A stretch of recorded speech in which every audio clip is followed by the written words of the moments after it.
And joining me here are the DreamLogic Theater Works folks. Their new production is HAMLET.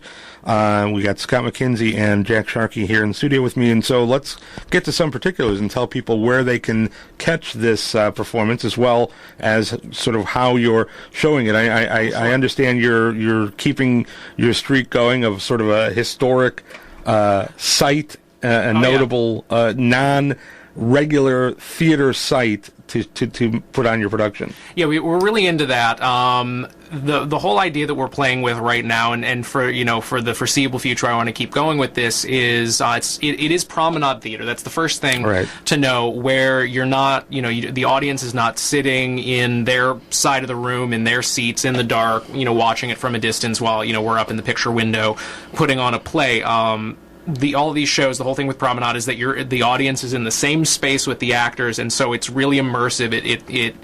The actors are in many instances right up in your space, and there's a real kind of voyeuristic quality to it, especially in this piece, because it's about a lot of really private, kind of messed up family stuff, and you're right there, kind of fly on the wall style.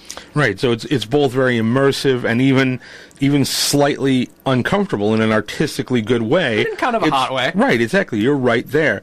And as pointed out in the previous production of Titus, people can also move around within the space, get a different change of an angle, different scene, different part of the area, and it really is interesting. Yeah, well, I'm glad to hear that. I was really glad to see you out at Titus, and I know you had a good time, which is that's really what we're after. We want you to come and just go, that was a moving story, it was an exciting story, scary story, and I had a good time. If you're not enjoying your experience, then what are we doing? Exactly. It's right. It's not there for a lecture or learning or teaching series. It's there for what Shakespeare and the Globe Theater was. It was for being on stage and entertaining people. So it is whether you've seen multiple productions but haven't seen this one or haven't done this way, or whether you're not familiar with the play, it's a way that you can be involved and entertained by it. Well, and that's the thing. I want the hallmark for me is, if someone doesn't know Shakespeare, doesn't know Hamlet, doesn't know a lick about it, I want them to be able to come in totally without having read up on it, get it, enjoy the heck out of it, and go home happy, and hopefully, have been moved by it or changed by it, because they're potent stories. But it shouldn't just be for the well-read or the highly literate. Right. It's for the people down in the cheap stall seats. Whatever you can take out of it. It was its day's sitcom, as it were, in high quality. We were lucky that the highest quality sitcom of the time, the Times or dramas in this case, survived and made it through, and are still being produced today. Well, Jack, you and I were talking the other night, and big point to remember is that Will Shakespeare, writing to make a living. He wasn't writing for the Ivory Tower set. He was going, all right, what's my audience going to like? What are they going to enjoy? And whether that was the royalty or the common folk or anywhere in between, it's what he was in it for. Yeah.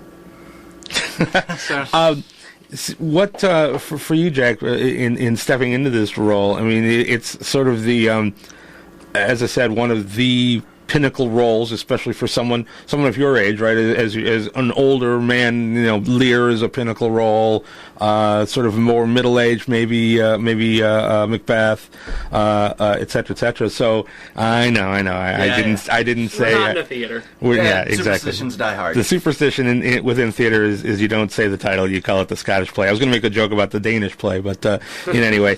So is it sort of the both an immersive challenge, or is it's almost sort of like, hey, this is the next thing I'm doing. Maybe the next, I'm playing a more supportive role in another production, but this is what I'm here for, rather than looking at, I know the actor's career is a strange thing.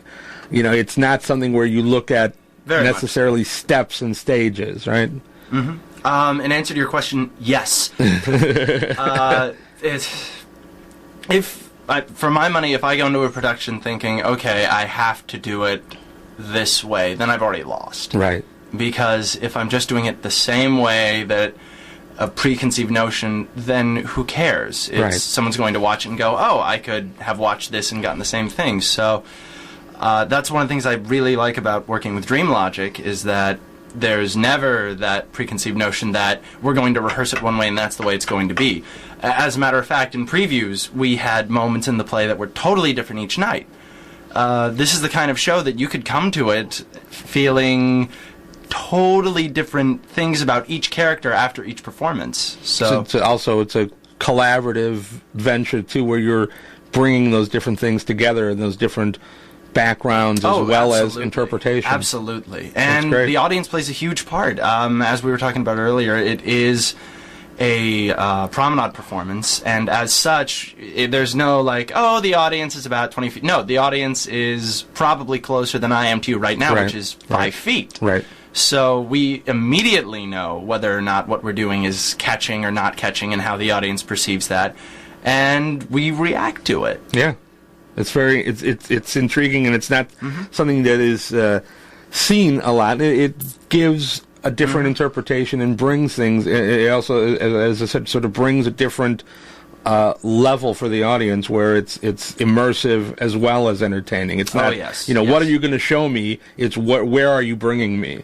What are you making me part of? And the space we're in really does help with that. Yeah, talk a little bit about the space you're in this time. North Shore Cultural Center. North Lakeside Cultural Center. It's actually dates back to 1910. It's the Gunder Mansion in Burger Park. It's actually really interesting. Two of these great structures have been preserved in Burger Park.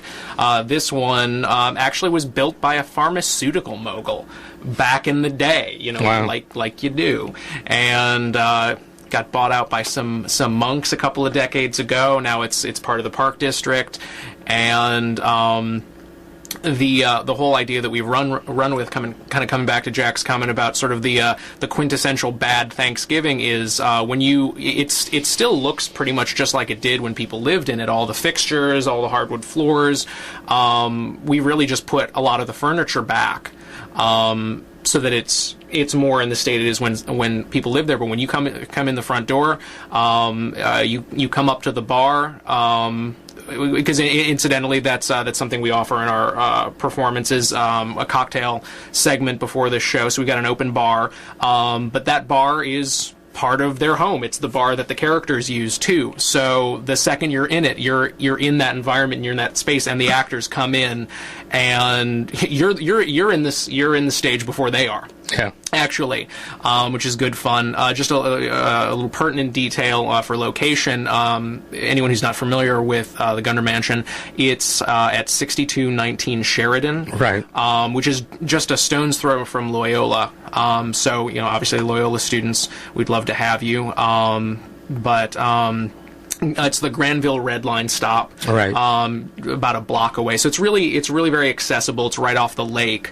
And just real quick, while I'm thinking about it, on the subject of Loyola students, University of Chicago students out there, any students, we do offer a student rate. We're really big on reaching out to young audience members to show them this work in this way that we hope makes things accessible and relevant and exciting. So all performances we have half-price tickets to all students. So you can find those online at DreamLogicTheaterWorks.blogspot.com, or you can just Google DreamLogic Theaterworks and we'll come right up. So. That's great. And when are your performances scheduled upcoming?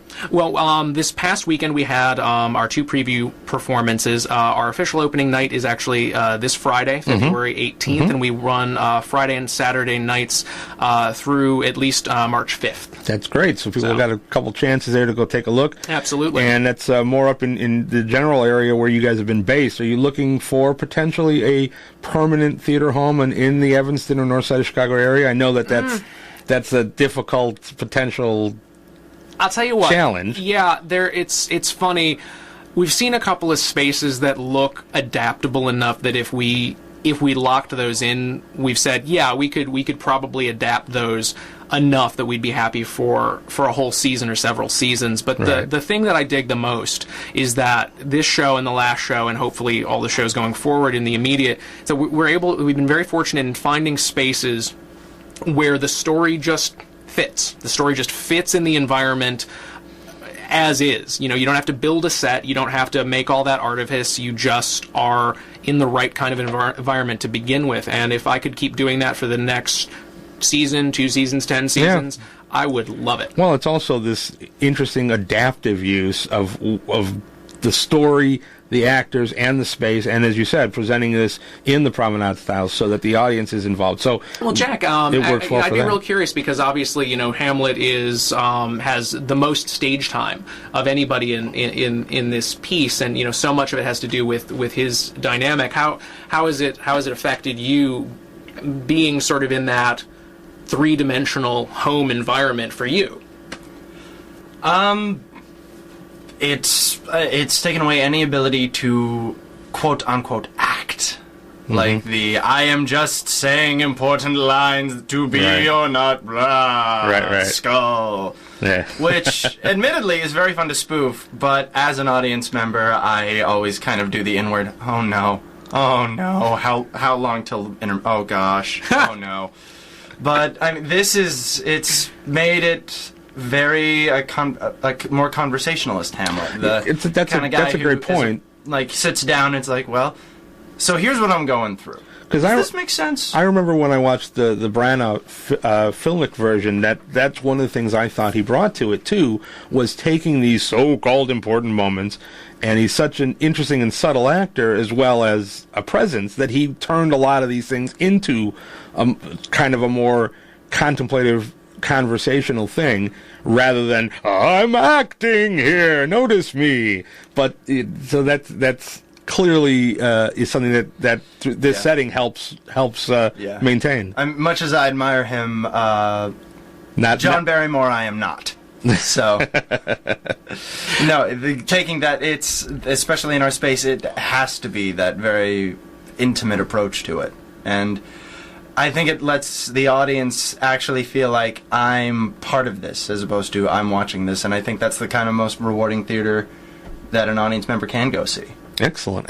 Well, thanks for being here. We'll keep on following this interesting saga of the establishment of a new theater company here in Chicago and the different things you're doing.